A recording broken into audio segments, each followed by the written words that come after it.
What it do, KTTV? This is KT, and I'm coming at you live with another episode of the Daily K Podcast. And on today's episode, we have Mr. Kellian Hughes, a special education instructional facilitator for the District of Alief. Mr. Hughes is going to talk to the KTTV audience about his role in special education, some of the barriers in implementing a thriving co-teaching system, tips for new educators, and more. Stay tuned.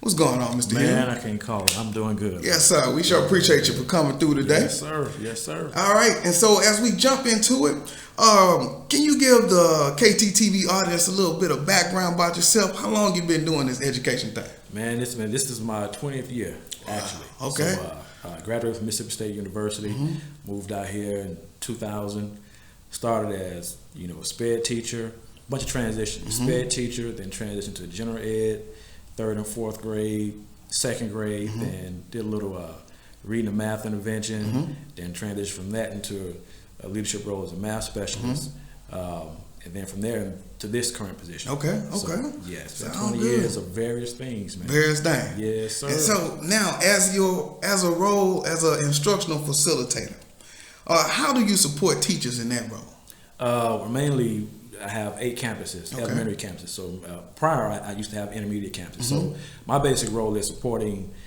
special ed teachers and secondarily general ed teachers in providing, just appropriate support, accommodated support in the subject of math, reading and science, social studies within those campuses. And so my role is to make sure that my teachers are current as far as content knowledge, having the capacity to deliver the content, but also to accommodate that content. Yes.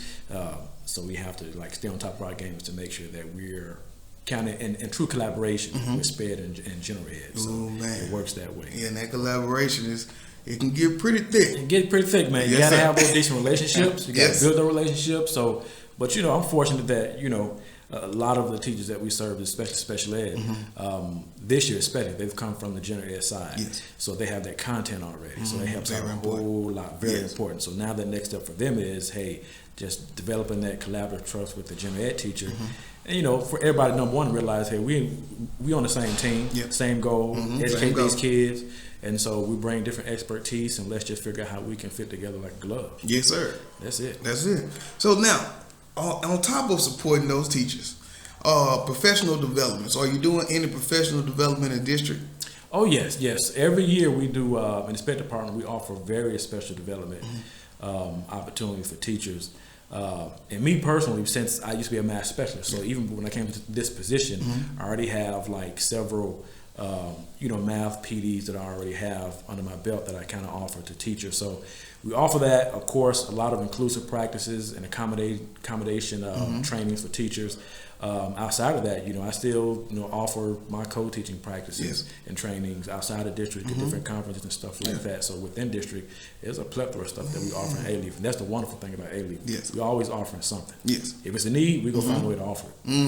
And so as you go around, how do you monitor the implementation and support after the training? After training, well, basically, what I like to do is with my teachers, just like if I was a math specialist or administrative role, I could start with goals. So I pretty much kind of self-analyze, analyze my teachers and kind of figure out, especially if they're not new, their strengths and weaknesses and their capacity to do certain things and deliver instruction.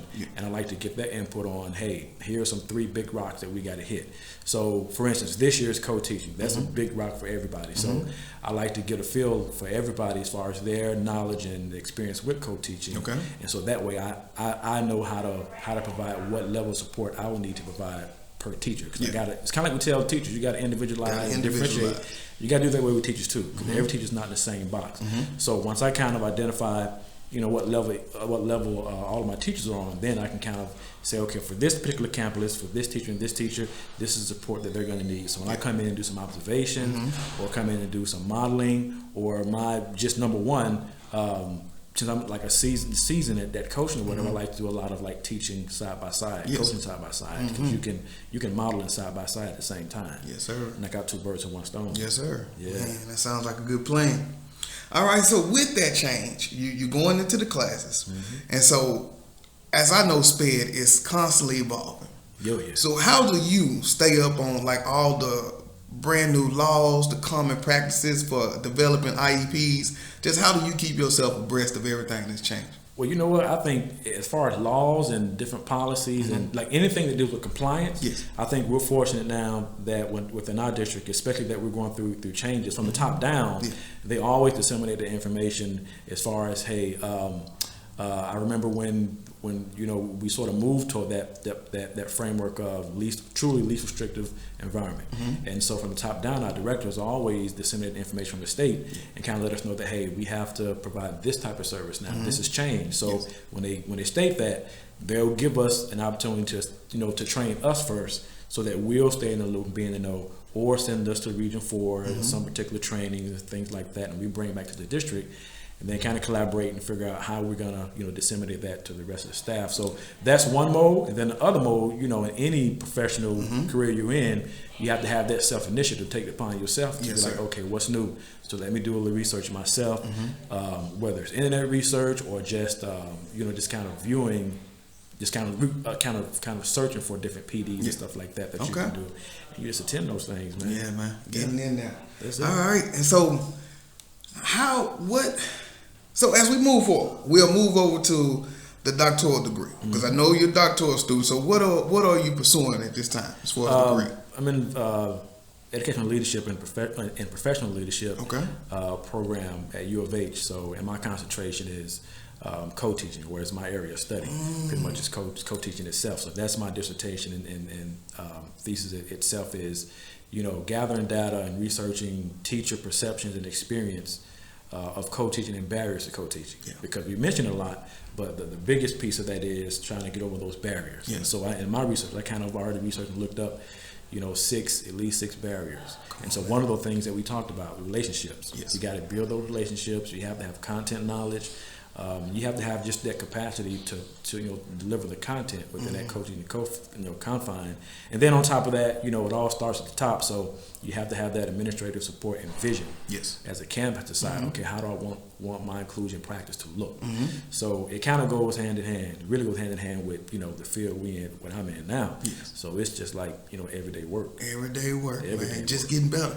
It's getting better. And so actually it's, the EDD program, and so we kind of, how that separates from the PhD, the EDD program is it's still the same doctorate, but it's a practitioner. Okay. So mainly when you get into that field of EDD, you're kind of like, you want to stay in your field and do that research, because whatever you're researching, you're a practitioner, which means that whatever you're researching, you're putting it to action. You're not just researching just to have an article and just, do research all the time. That's part of the piece. The other part is, hey, this is what I'm researching. This is what I'm attacking in my field. Now, whatever I research and got that on, let me put that into practice to make the systems better.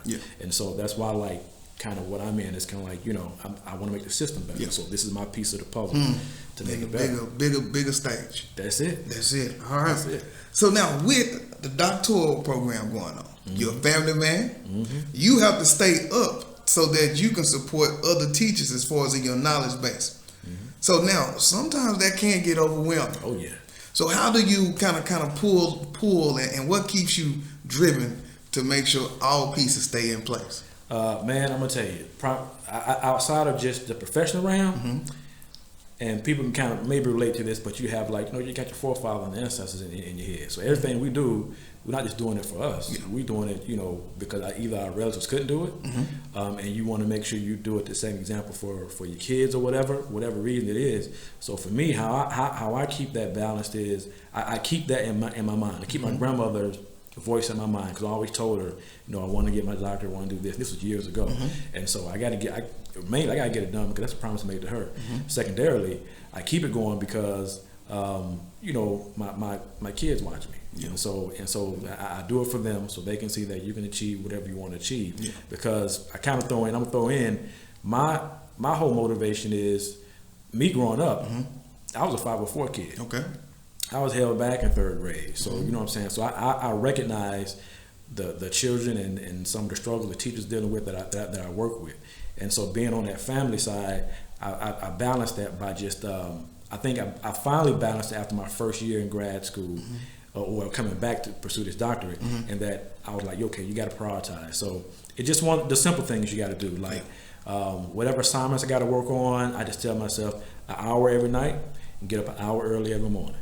And that's just a small sacrifice in the bigger scheme of things. Yeah. So it's been almost, been about 2 years now. So it went by fast. So I just do it like that, man. You gotta prioritize when you're gonna do certain things for your work, when you're gonna do certain things for your family. And thankfully, I have a wife that she's big on doing family stuff. So so she'll let me know, and we pretty much know each other after 20 years of marriage.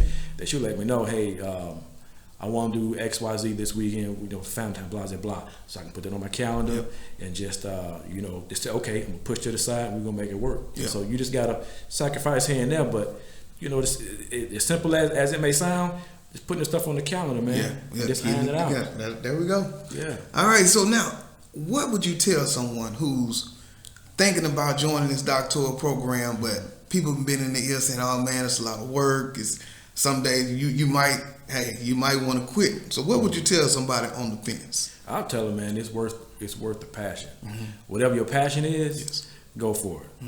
You know what I'm saying? I mean, just to be 100% real, we all have jobs. So I'm pretty sure if not this job, prior jobs, you went through that same phase when you're like, I don't know if this job's for me or whatever, and you want to switch. It's that same thing. But as far as joining the ED program or any PhD program, whatever your passion is, if you want to pursue something, if that's one of your goals, man, you do it. You just, you're going to come across any situation like where you're like, I want to quit this, I want to quit that. On the second thing is, it's not as hard as it seems. People, they assume because it's doctoral that you're just going to be pulling your hair out. No, you'll get tired sometimes, but it's just like when you're in college.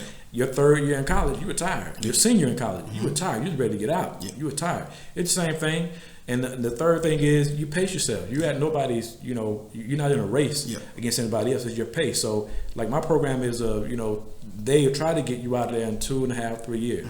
You don't have to finish that fast. If it takes you, 4 years for whatever circumstances, like me, I'm taking an extra semester because I have to go back and pay for summer classes, but I'm still writing. So you go at your own pace until you finish it up. So it's like we always say, it's not a sprint, it's a marathon. So you finish when you finish, and you just keep it going.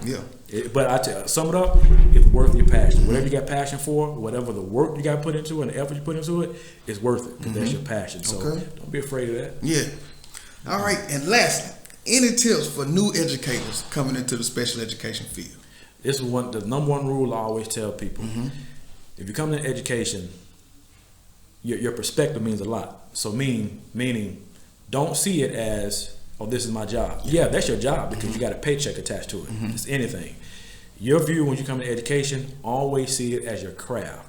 Because whatever you see as your craft, you're going to work toward it like an artist. You're not going to work toward this for the check. You're going to get that, because that's the job. But the craft is you're making yourself better as an educator. So everything you do, every ups you have, every downfall you have, everything you have, you view that as a lesson to get better in your craft as a teacher. Because not only as a teacher, but as an educator.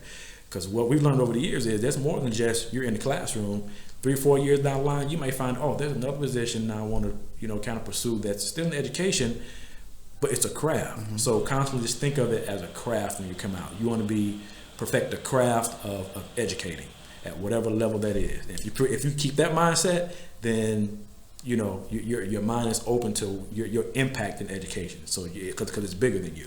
That's it. Man. Oh man, come on. That's good, man. Thank you for dropping those jewels today on us, Mr. Hughes, and we look forward to having the graduation pictures on kttv.com when you cross that stage. Yes, sir. All right, once again, thank you. We want to thank Dr. Hughes. Dr. Hughes, we're going to call it. Yeah, so we're going to thank Dr. Hughes for showing up today. This is KT for KTTV signing out. 100. Yes, sir. Man. Yes, sir. Yeah, like I knew that's gonna be seamless right there. Come on. We would like to thank Mr. Hughes for stopping by and talking to the KTTV audience today. If you'd like to hear more about Mr. Hughes or his doctoral research or how he balances time between work, school, and family, go to kttv.com for the full interview. Don't forget to subscribe to the channel and comment and like to let me know your favorite part of this video. This is KT for KTTV signing out. 100.